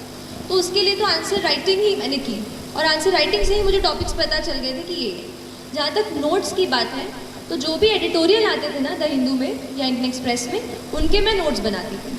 तो कोई जैसे टॉपिक हो गया उसका अलग से प्लेन पेज में, और हाँ, प्लेन पेज इसको इसलिए स्ट्रेस कर रही हूँ क्योंकि आंसर वहाँ पे आंसर शीट में प्लेन शीट ही मिलती है, वहाँ रूल शीट नहीं मिलती। तो आप शुरू में लिखोगे तो वैसा, तो कभी ऐसा जाएगा, तो आपको प्रैक्टिस करनी है ताकि स्ट्रेट आप अच्छे से लिख पाओ। तो मैंने नोट्स भी अपने प्लेन पेजेस में ही बनाए, एंड एडिटोरियल्स के नोट्स बनाए, ऐसे अलग अलग मैंने किया। अब एग्ज़ाम के अंदर हॉल में घुसते हुए ना एक टॉपिक ऐसा था, सब्जेक्ट, जो मुझे उसके डेफिनेशन याद नहीं रहती थी, वो थे GS4 का पेपर, एथिक्स का paper, ethics, integrity and aptitude. अब वो इंटेग्रिटी, डिसिप्लिन, ट्रस्टवर्दीनेस और करेज और ये तो वो, तो उसके डेफिनेशन नहीं याद होते थे। तो इतना छोटा सा, एकदम इतना सा पेज पे मैंने एक डेफिनेशन कहीं कहीं से बना के अच्छी से वो लिखी, फिर उसको मैं जाते तक मैं उस पेज को देख रही थी। मतलब अगर आपको ऐसा आपको कुछ लग रहा है कि आपको याद नहीं हो रहा है, एंड दैट इज़ इम्पॉर्टेंट, तो उसका छोटा सा अपन नोट्स बनाते हैं ना, वैसे नोट्स बना लो and keep reading it every night और एनीथिंग लाइक दैट। सो वो एक चीज़। और सोशोलॉजी का जो है पेपर 2 में डायनामिज्म, जैसा मैंने कहा, न्यूज़पेपर से कोट कर सकते हैं, थिंकर्स से कोट कर सकते हैं। तो शुरू में डेफिनेशन से करती थी, फिर कुछ पर्सपेक्टिव, जैसे आशीष बोस, आपने नाम सुना है? आशीष बोस एक डेमोग्राफर थे इंडिया के, शायद हैं, मुझे नहीं पता। तो उनका वो रिसर्च आया था जिसमें हमारे मध्य प्रदेश को बुरा ही लगा था, अपन को जो बीमारू बोल दिया था उन्होंने। तो वो उनका बीमारू जो शब्द दिया था ना, बिहार एंड ऑल, बिहार मध्य प्रदेश, तो वो उन्होंने पूरा एनालिसिस किया था कि क्यों ये स्टेट्स हैं जो थोड़ा अंडर डेवलप्ड या डेवलपिंग स्टेज में हैं। तो उन्होंने फिर एक और एक्रोनिम बनाया था, डेमारू, that was related to female infanticide. तो उनके मैंने फिर रिसर्च स्टडीज़ या वो भी मैंने कोट किया आंसर्स में। तो अभी तो सोशोलॉजी पे मैं कुछ ऐसा सोच रही हूँ, कुछ ऐसा राइटअप या बुक लिस्ट बना करके मैं नेट पे ऐसा कुछ शेयर कर दूँगी, तो एक वहाँ से आप हेल्प ले लेना। बहुत जल्द मैं कोशिश कर रही हूँ कि सोशोलॉजी की जो भी चीज़ है, कहीं वेबसाइट या कहीं ब्लॉग ऐसे मैं आपसे शेयर करूँ, तो आप वहाँ से भी वो चीज़ देख सकते हो, है ना। और कोई क्वेश्चन? यहाँ पे रहें कि दिल्ली जाएँ? तो यहाँ पे जैसे लोकल मैथमेटिक्स में क्या सबसे अच्छा रहेगा? जैसे कई बार हम सेल्फ स्टडी करते हैं तो समझ में नहीं आता जो कर रहे हैं वो सही है या गलत है, तो उसके लिए डायरेक्शन कैसे देना है? यहाँ भोपाल में रहते हैं। ठीक है, आप बैठे। हाँ, तो शुरुआत तो मैंने फाउंडेशन कोर्स लिया था मैंने यहाँ पर, और उसके बाद 8 महीने का वो कोर्स करके, लेकिन मुझे ये लगा कि उसमें मुझे केवल डायरेक्शन मिली है, केवल बुक्स पता चली हैं, बस बाकी जो वैल्यू एडिशन था वो आपको खुद को करना है। तो इसमें आप ये जो मैंने वेबसाइट्स बताई ना, ये आपको पूरा हर दिन ट्रैक करती रहेंगी। हर दिन आपको डेली करंट अफेयर्स इस पे आएंगे, कहीं आपको इस पे एडिटोरियल के नोट्स आ जाएंगे, कहीं क्वेश्चंस वो डाल देंगे हर रोज़ 5 से 10। तो इस तरीके से आप इनसे जुड़े रहो। दूसरी चीज़, अगर आपको लग रहा है कि कोई टॉपिक आपका वीक है, तो आप ऑनलाइन क्लासेस दिल्ली से जो वेबकास्ट होती हैं उनको आप सब्सक्राइब कर सकते हो, है ना। तो स्पेसिफिक टॉपिक जैसे कोई ज्योग्राफी हो या इकोनॉमी में किसी को दिक्कत हो तो वो कर लो, उससे थोड़ा सा मोटिवेशन आपका बढ़ जाएगा। मतलब आप सोचोगे कि चलो यार ख़रीदा है तो फिर उसको देखना ही पड़ेगा, वो बात आ जाती है थोड़ी सी। तो आप वो कर सकते हो, वहाँ से टेस्ट या फिर क्लासेस आप ज्वाइन कर सकते हो, है ना। और कोई सवाल? हेलो, बोलिए। Firstly congratulations ma'am. Thank you so ma'am, much. मेरा सवाल ये है कि जैसे मैं अगर प्रिपरेशन स्टार्ट कर रहा हूँ तो मेरे को मैम ह्यूमैनिटीज़ के सब्जेक्ट मैंने कभी नहीं पढ़े, तो मैम थोड़ी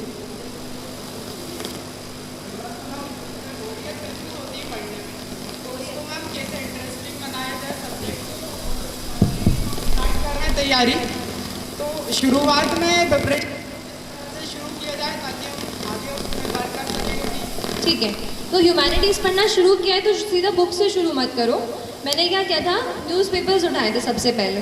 तो कॉलेज जाती थी, बस में एक न्यूज़पेपर शुरू में आधा, आते टाइम आधा, ऐसे करके, क्योंकि कॉलेज के साथ मैंने प्रिपरेशन किया तो टाइम एकदम है ना पूरे दिन का भी मुझे कम मिला। तो मैंने कोशिश की कि जहाँ भी ट्रैवल जैसे कर रहे हैं, हम कई बार ईयरफोन्स लगा लेते हैं, तो अब पढ़ने लगे हैं तो ईयरफोन्स की जगह पे न्यूज़पेपर निकाल लीजिए। ऐसा थोड़ा सा एडजस्टमेंट कीजिए, अपना एनवायरनमेंट चेंज कीजिए पढ़ाई का। ह्यूमैनिटीज़ को स्पेसिफिक लेके जो क्वेश्चन है कि हाँ बोरियत आएगी, मैं भी हिस्ट्री पढ़ते पढ़ते सो जाती थी, और ज्योग्राफी तो आप पूछो ही मत कैसे मैंने पढ़ा है। तो ठीक है, तो ऐसा होगा आपके साथ भी, बट न्यूज़पेपर से शुरू करो, वो चीज़ें आपको इंटरेस्ट दिलाती हैं। ठीक है, जैसे कोई चीज़ आप पढ़ते हो कि ये जो है ना, आज जैसे आज कौन सा डे है बताइए आप मुझे। हाँ, आज वर्ल्ड हेरिटेज डे है, राइट। तो आज वर्ल्ड हेरिटेज डे पे आप यूनेस्को की वेबसाइट पे जाओ, या जो भी यूनाइटेड नेशंस इसको मना रहा है उसकी वेबसाइट पे आप चले जाओ। आज उनके उसमें आपको देखो कि अलग अलग फोटोग्राफ्स, बहुत सारी चीज़ें आपको मिलेंगी। सो you can learn the UNESCO world heritage sites आज ही। समझ रहे हो, अपने आप को आपको कहीं ना कहीं इंटरेस्ट डेवलप करना पड़ेगा। ज़रूरी नहीं है बिल्कुल कि बुक खोल के बैठे तो इसको ही कवर करना है। इंटरनेट से हेल्प लो, इंटरनेट बहुत मुझे भी हेल्प किया, बहुत ज़्यादा, उससे भी मैंने थोड़ी वैरायटी आ जाती है उससे। तो ऐसे अलग अलग सोर्सेज से पढ़ाई करो। और जैसे अगर हिस्ट्री बोरिंग लग रही है तो कभी उसके साथ कोई और ऐसा सब्जेक्ट का कॉम्बिनेशन बना लो जो आपको इंटरेस्टिंग लगता हो, है ना। तो अपने आप को रिवॉर्ड दो, कभी एक चॉकलेट खा लो रात को, पढ़ाई अच्छी कर ली हो तो। किसी को आइसक्रीम पसंद है वो खा लो। देखो मैं कह रही हूँ ना, अपने सबको सब बोरियत होता है यार, इतनी पढ़ाई अपन को नहीं जमती है, बट कर लेते हैं ना तो सच को अपने दिल को भी थोड़ा ट्रिक करो, है ना। तो बोरियत तो होगी, but we have to manage anyhow. Anybody else? My question is, what you did in your last month before prelims, and why did you shift from Hindu to Indian Express, and how do I make balance among solving mocks, revising static, focusing on current affairs and CSET also efficiently in coming days? So that's my confusion, ma'am, actually in your question. True. बहुत important 40 days about. तो you know, इतने time में आप कुछ test लगा चुके होंगे, तो उन टेस्ट को आप ये समझो कि वो नेचर ऑफ मिस्टेक जो आप कर रहे हैं वो क्या है। देखो गलतियाँ हम सब करते हैं, मेरे भी 90 मार्क्स ही आया करते थे ऐसे मॉक में इतने दिन पहले, 80, 90, 70, तो मुझे लगा ये 110 का आंकड़ा तो मैं पार नहीं कर पाऊँगी, ऐसा होगा। तो लेकिन आपको क्या करना है, आपकी जो मिस्टेक कहाँ हो रही है उसको आप पकड़ो। अच्छा मिस्टेक कैसे, नॉलेज का गैप है क्या, कहीं कोई चीज़ मैंने कि मुझे 3 में से 1 आ रहा है फिर भी मैं अटेम्प्ट कर रहा हूँ और वो नेगेटिव हो जा रहा है, वो पकड़ो।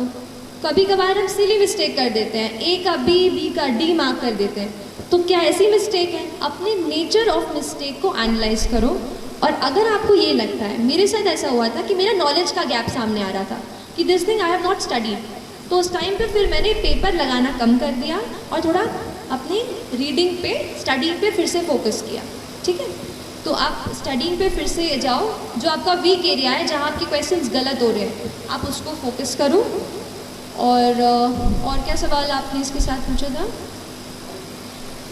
हाँ ठीक है, न्यूज़पेपर नहीं, तो I just correct myself if you got me wrong. It was only after I had done my mains when I got an interview call, then I started reading one more newspaper. Otherwise, so the Hindu is only thing which you have to read for civil service.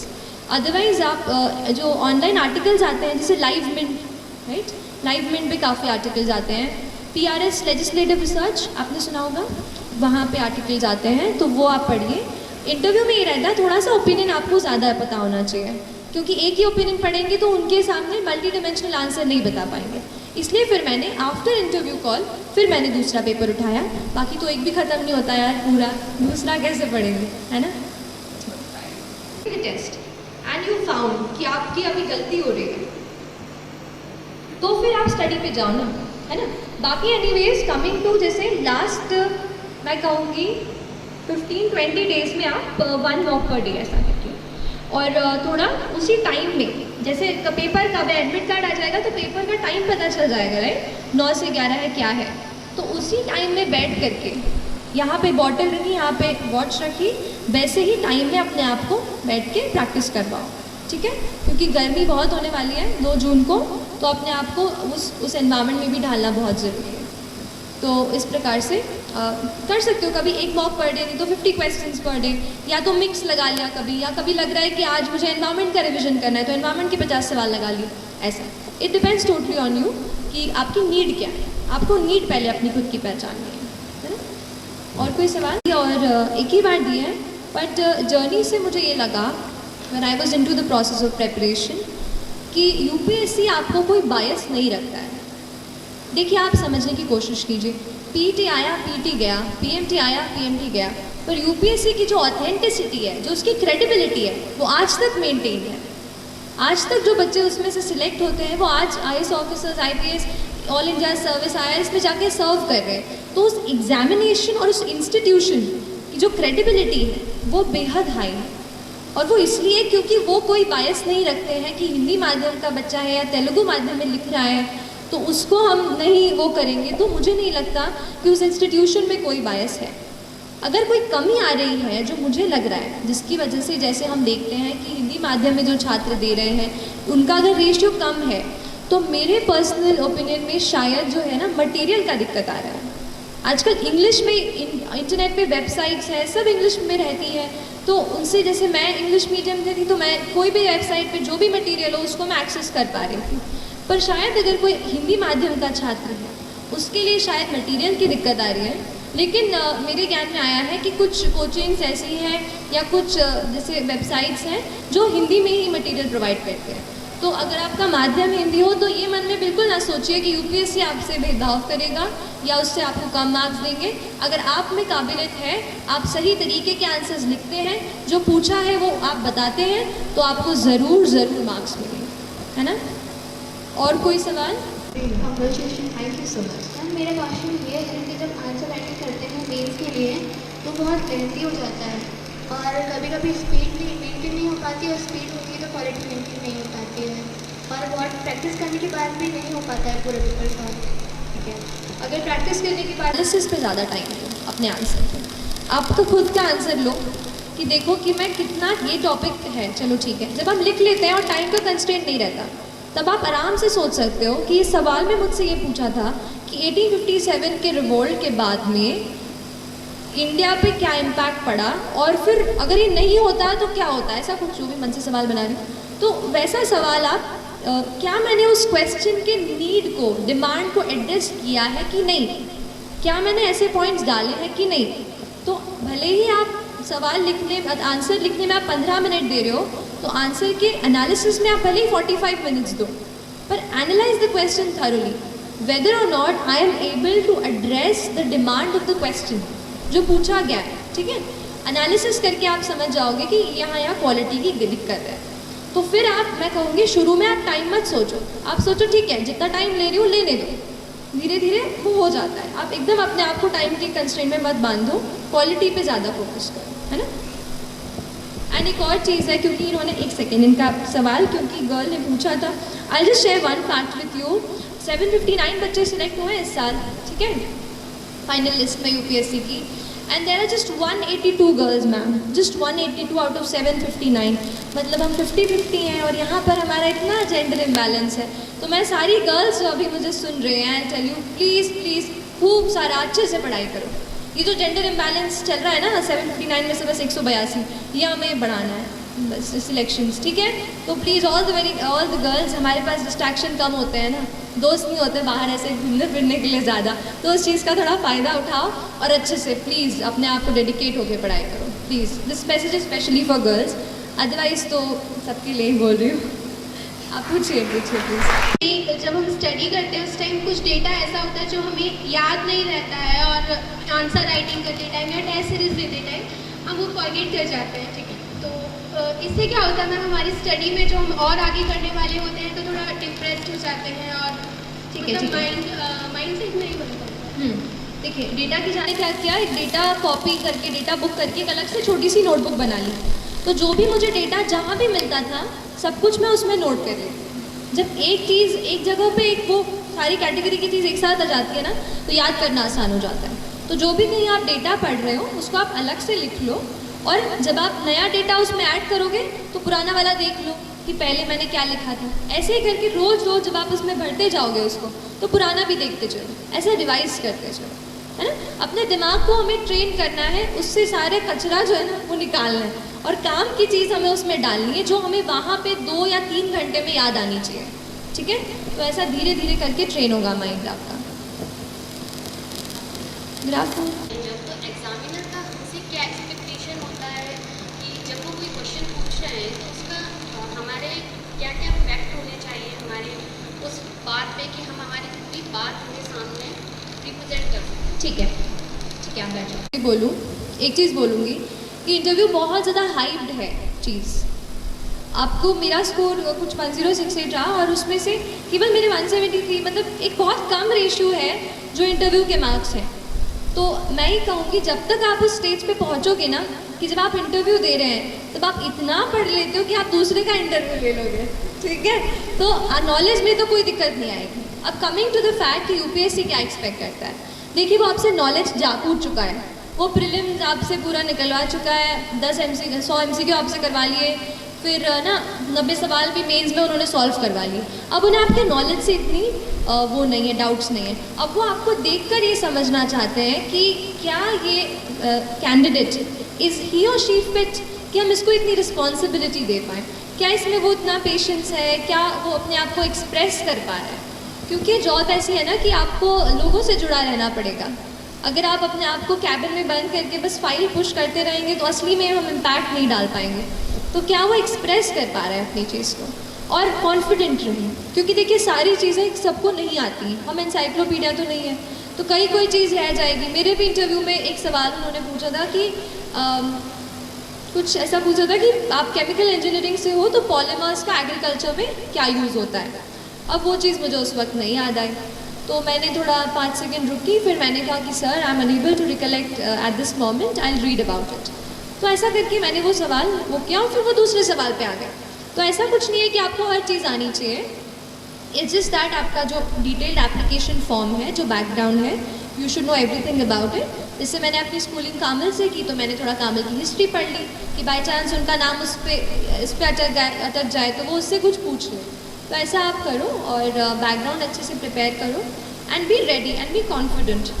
They just want you to be confident so that you express yourself well and you're patient even when they try to heckle you। मतलब वो कुछ ऐसा करें कि आपको थोड़ा अजीब लगे और उस वक्त भी आप अपना ध्यान ना खोएं और अच्छे से उत्तर दे सकें। मेरे ख्याल से वो इतना एक्सपेक्ट करता है, क्योंकि बाकी की ट्रेनिंग तो वो देंगे हमको, बस अब स्टूडेंट की तरीके से हमें जांचते हैं, तो इतना कुछ नहीं है इसमें। और कोई आप पूछना चाह रहे थे? मैम वो क्या कोर्स पेपर होता है जो एथिक्स होता है, उसमें नंबर की मार्जिन बहुत कम होती है, आप उसको फेस कैसे किए? क्योंकि मेरे सब्जेक्ट जो मैं क्लियर कर रहा तो फोर्थ पेपर में थोड़ा दिक्कत आ रही है। ठीक है, देखिए 4 पेपर यूपीएससी की परीक्षा की बात कर रहे हो क्या? और यहाँ एमपीपीएससी में भी होता है ना, ethics integrity and aptitude, MPPSC में भी होता है, राइट। तो मेरे ख्याल से इस पेपर में 2 पार्ट्स हैं। एक तो अपना जो थियोरेटिकल पूछेंगे कि क्या क्या क्वालिटीज़ रिक्वायर्ड हैं ऐसा करके, जहाँ पे मैंने डेफिनेशन की बात की थी ना, कि जहाँ पे अगर हम छोटी छोटी डेफिनेशन याद करके लिख जाए उनको यूज़ कर सकते हैं। I think GS4 is about quality content. देखिए डिसिप्लिन, किसी को बोले व्हाट इज़ डिसिप्लिन, कोई कुछ लिखेगा, कोई कुछ लिखेगा। आपको कुछ ऐसा लिखना है कि वो एग्जामिनर एक बार पढ़े तो सोचे अरे हाँ यार ये इसने कोई तगड़ी बात बोली है।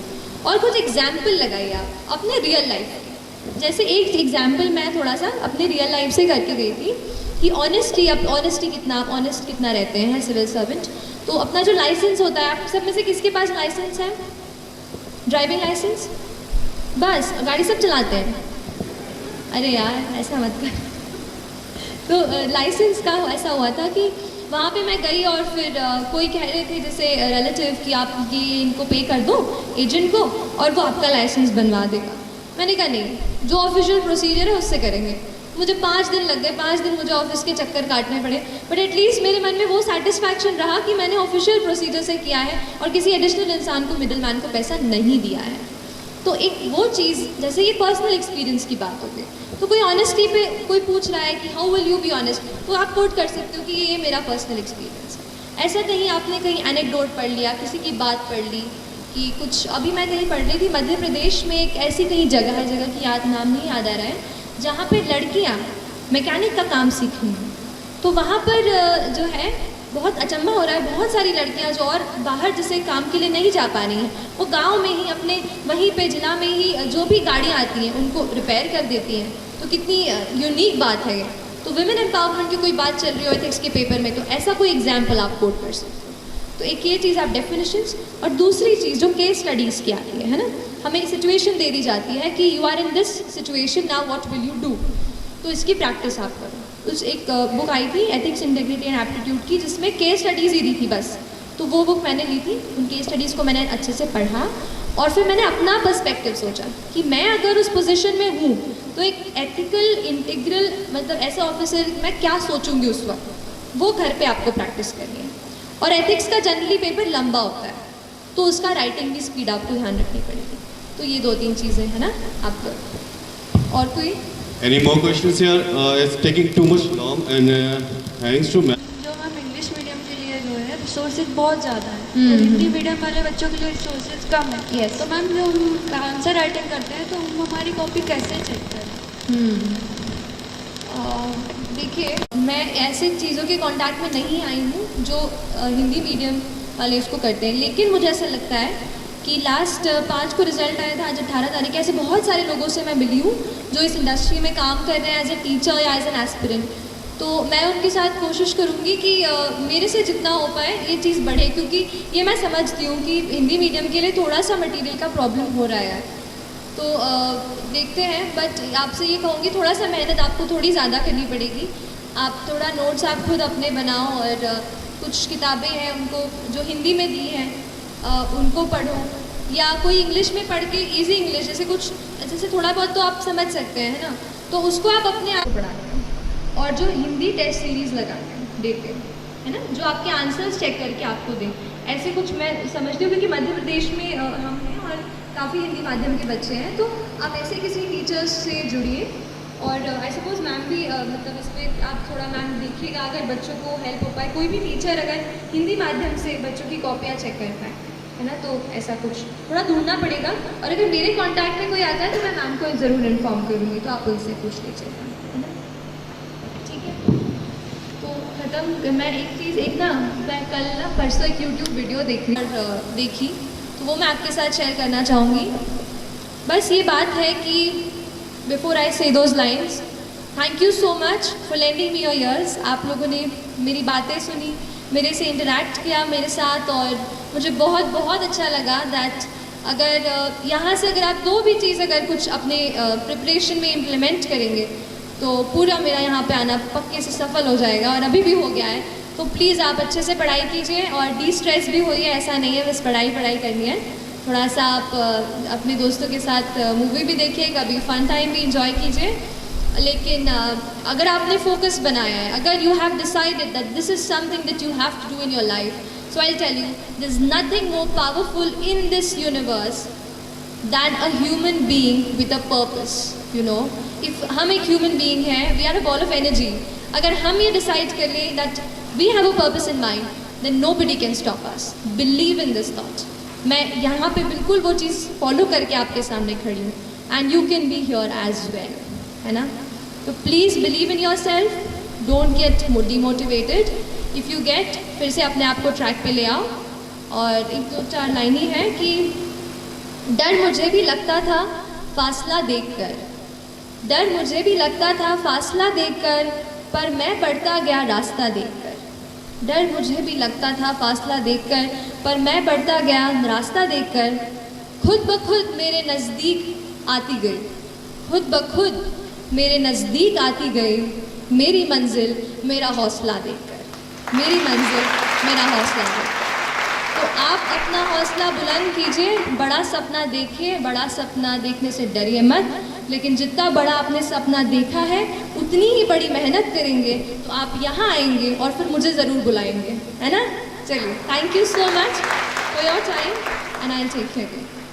कैसा महसूस कर रहे हैं आप सब? एक इस प्रोग्राम को थोड़ा हम अलग बनाने की कोशिश करें, क्योंकि हर कोई आता है, लेक्चर देता है, संघर्ष कर लेना, मेहनत कर लेना, वो तो सबको पता है. आप यूट्यूब भी देखते हो, यहाँ दिन भर बैठकर 12 घंटे पढ़ते भी है, कुछ रात को 11 बजे भी यहाँ से भगाने पर भी नहीं भागते. लेकिन इस प्रोग्राम में हम ये चाहते थे कि आपको जो प्रॉब्लम आ रही है वो डायरेक्टली आप पूछो, जो भी हो. आपने पूछा भी, बहुत अच्छा लगा हमें. आपका सृष्टि देशमुख जी, आपका बहुत बहुत धन्यवाद करते हो कि पहली बार ऐसा प्रोग्राम हुआ है कि इतने सारे सवाल का जवाब यहाँ पूछा गया और आपने सभी का जवाब, ऐसा कोई भी नहीं बचा है. तो मैं औपचारिक रूप से एक क्वेश्चन था, कुछ पूछ रहे थे, हमें फ़ोटो लेना था. तो आप फ़ोटो के लिए घबराएं मत, हम वीडियो शूट हो रहा है. इस पूरे प्रोग्राम की वीडियो भी हमारे फेसबुक ग्रुप पर आपको मिल जाएगी, उसकी लिंक मिल जाएगी.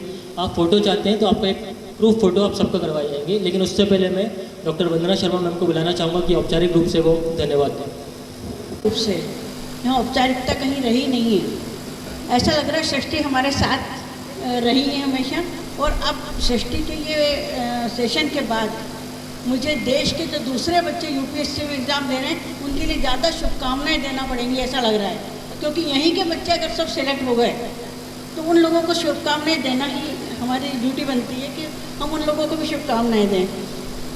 और सृष्टि यहाँ आई, अपना महत्वपूर्ण समय दिया, और आप लोगों के लिए इतना सोचा उन्होंने कि जैसे ही मैंने उनसे रिक्वेस्ट किया कि भाई हमारे बच्चे आपसे मिलना चाहेंगे और उन्हें मार्गदर्शन मिलेगा, तो सृष्टि बहुत सहजता से तैयार हुई. तो इनके आने की, इनकी सहमति के साथ ही मुझे हरिवंश राय बच्चन की एक पंक्ति याद आई कि अनगिनत राही गए इस राह से उनका पता क्या, पर कुछ गए छोड़ पैरों की निशानी. यह निशानी मूक होकर भी बहुत कुछ बोलती है, खोल इसका अर्थ पंथी पंथ का अनुमान कर ले. तो आपने अपने पंथ का अनुमान थोड़ा लगा लिया होगा. और इस सेशन के बाद आप एक दो बहुत ही महत्वपूर्ण बात मैं यहाँ बताना चाह रही हूँ कि बहुत सारे बच्चे तैयारी करते हैं यूपीएससी की, और वो जो प्रिस्क्राइब बुक्स हैं उनसे पढ़ते हैं, केवल उन्हीं को पढ़ते हैं, अच्छी तैयारी करते हैं. उन्हें बता दिया जाता है कि ये बुक इससे पढ़ो, ये बहुत अच्छी बुक्स है, इसमें बहुत अच्छे पॉइंट्स हैं. लेकिन क्या होता है कि उत्तर सब लोग लिखते हैं, सबके सही उत्तर होते हैं, लेकिन सबका सिलेक्शन नहीं हो पाता, क्योंकि सिलेक्शन उन्हीं का होता है जो थोड़ा सा हट करके लिखता है. और हट करके वो इसलिए लिखता है कि जैसे सबसे पहले सृष्टि ने एक बात कही थी, और मुझे वहीं से सृष्टि की सफलता का अंदाज हो गया. उन्होंने ये कहा था कि यदि आप यूपीएससी देना चाहते हैं, इसलिए कि एक प्रेस्टिजियस जॉब है, ये सम्मान है, अधिकार है, यश है, धन है, सब कुछ है. लेकिन यदि एक उद्देश्य हमने ये बना लिया कि हमें इसलिए बनना है कि जैसे हमने किसी गरीब बच्चे को देखा कि ऐसे बच्चों को सबको पढ़ना मिल जाए, मतलब जितना ज़्यादा आपकी पढ़ाई का संबंध आपके प्रेस्टिजियस लाइफ से न होकर के समाज की चिंता को लेकर के होगा, उतनी चिंता आपकी बढ़ेगी, उतना चिंतन बढ़ेगा, आपका लिखने का स्टाइल बनेगा, क्योंकि आप अपने लिए नहीं सोच रहे हैं, आप सोच रहे हैं किसी एक खास समस्या को लेकर के, अपने देश की चिंता को लेकर के, देश के किसी ऐसी बात को लेकर के। बहुत बार हम सुनते हैं कि बहुत साधारण परिवार में पड़ी हुई बच्ची, चाहे वो उसके पिता टांगे चलाना वाले हैं या कोई एक बहुत ही गरीब कृषक है, उनके बच्चे यूपीएससी में इन्होंने अच्छा रैंक मिला उन्हें। इसका कारण ये नहीं है कि उन्होंने बहुत पुस्तकें घोंट डाली होगी, इसलिए कि वो जिस परिवेश में रही है उस परिवेश को लेकर के चिंतित रही होंगी, या वो बच्चे चिंतित रहे होंगे और उस चिंता ने उनको चिंतन दिया होगा और इस चिंतन ने उनको लगन दी होगी और लगन से उन्होंने परिश्रम किया होगा और परिश्रम से उन्हें सफलता मिली होगी। तो हम अपने लिए न करें, केवल ये ध्यान दें कि हमें यूपीएससी क्लियर इसलिए करना है कि हम बड़े अधिकारी बनेंगे, तो ऐसा सोच करके बहुत बच्चे एग्ज़ाम देते हैं। लेकिन सफलता उन बच्चों को मिलती है जो अपने साथ साथ एक चिंता को लेकर के चलते, एक चिंतन को लेकर के चलते, एक समाज से जुड़े हुए होने का, समाज से कोई कुछ देने के भाव को लेकर के जो लोग जुड़ते हैं, उनकी सफलता निश्चित है, तय है। क्योंकि वो जब लिखते हैं तो उनके लेखन में जरूर दूसरे बच्चों से अंतर होता होगा और उनका लेखन उनसे दूसरों से श्रेष्ठ रहा होगा। तो इस बात को भी आप ध्यान में रखिए। आप सबकी सफलता बिल्कुल आपके इरादों पर टिकी हुई है। जैसे दुष्यंत कुमार की पंक्ति है ना कि यह पहाड़ी पाँव क्या चढ़ते, इरादों ने चढ़िए, कल दरीचे ही बनेंगे द्वार, अब तो पथ यही है। तो एक ही पथ बनाएं, आपके दरीचे दरवाजे बन जाएंगे, आपको सफलता निश्चित मिलेगी। बस ये है कि जो कुछ आपने आज सीखा समझा उसे ग्रहण करें, उसे अपने रोज़मर्रा के अपने जो तैयारी है उसमें लेकर के आएँ। और मैं आप सबकी सफलता की शुभकामनाएं देती हूँ और सृष्टि को बहुत बहुत धन्यवाद देती हूँ कि इतने अच्छा सेशन उनका रहा और बच्चे न केवल मोटिवेट हुए, उन्हें बहुत सारी उनकी समस्याएं जो उनके अंदर उनको पूछती होगी, उनको जिज्ञासा है, उनकी शांत हुई। इसके लिए मैं आपका बहुत आभारी हूँ, धन्यवाद देती हूँ।